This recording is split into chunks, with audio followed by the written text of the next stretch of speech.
Racikan berita. Lanjut di sebelahnya ada Pak Menuju Purwantoro sekaligus koordinator mitigasi lapangan dari tim kita kepada Pak Menuju. Itu silakan. Nah, itu mantap Bang Yuju. Terima kasih rekan.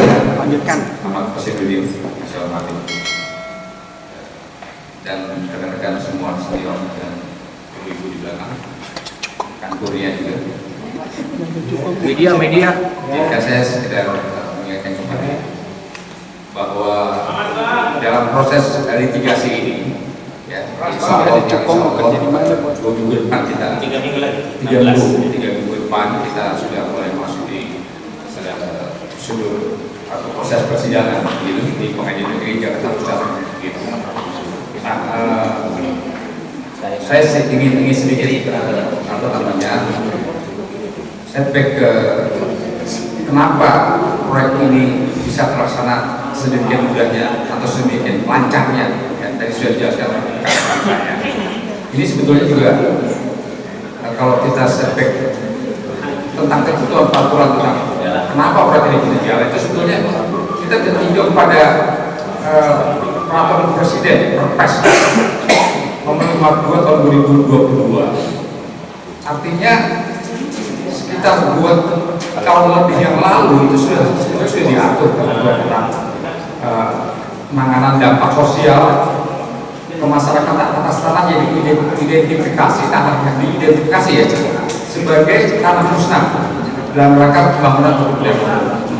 Jadi artinya secara teori, ya, pembebasan lahan-lahan atau tanah-tanah oleh pemerintah itu kalau dia sudah diidentifikasikan sebagai tanah musnah, ya, maka tanah itu adalah sebenarnya tanah yang sudah tidak bermanfaat lagi. Ya.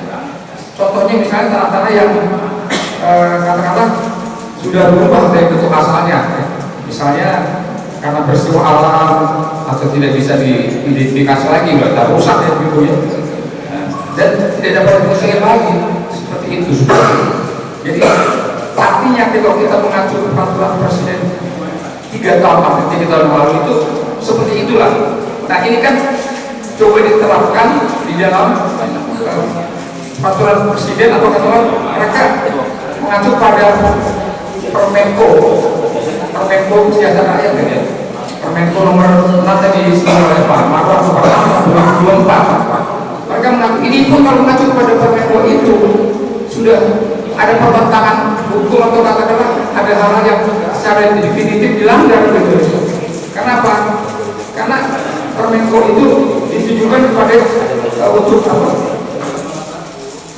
Korporasi yang akan melaksanakan PSN gitu. Tentu dengan syarat tertentu, tidak asal beli saja karena ada harga sekian, ya, yang merugikan rakyat itu demikian, sehingga asal sepihak saja mereka itu, ya, melakukan hal yang menguntungkan abuan CS, ya, katakanlah begitu, yang jelas-jelas ini pelanggaran terhadap Permenko itu. Oleh karenanya saya melihat kalau kita definisikan secara jurisprudensi ini bahwa peraturan pemerintah atau Permenko itu sudah melanggar berat-berat di atasnya, menurut saya gitu. Oleh karenanya pelaksanaan peraturan-peraturan itu sudah melanggar berat-berat atau jurisprudensi di atasnya. Melanggar berat-berat kita punya kewenangan untuk menuntut itu kan musim ini. Artinya kita bisa menuntut karena memang peraturan ini melakukan keberpihakan dan berat di atasnya. Apa itu undang-undang dasar kita? Ya itu jelas ya, kita mengacu pada undang-undang dasar 1945 seperti itu.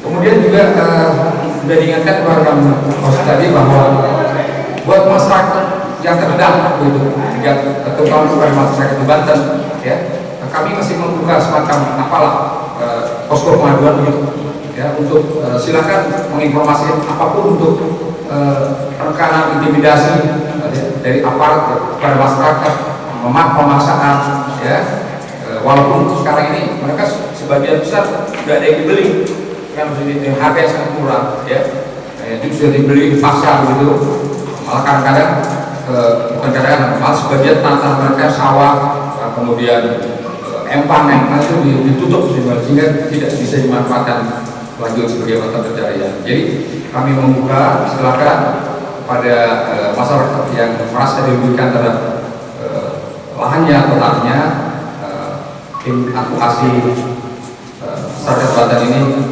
kami akan membuka untuk itu. Demikian yang bisa kami sampaikan.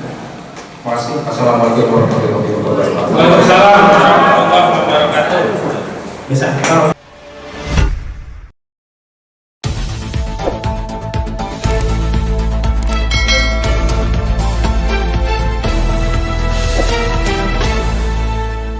Racikan Berita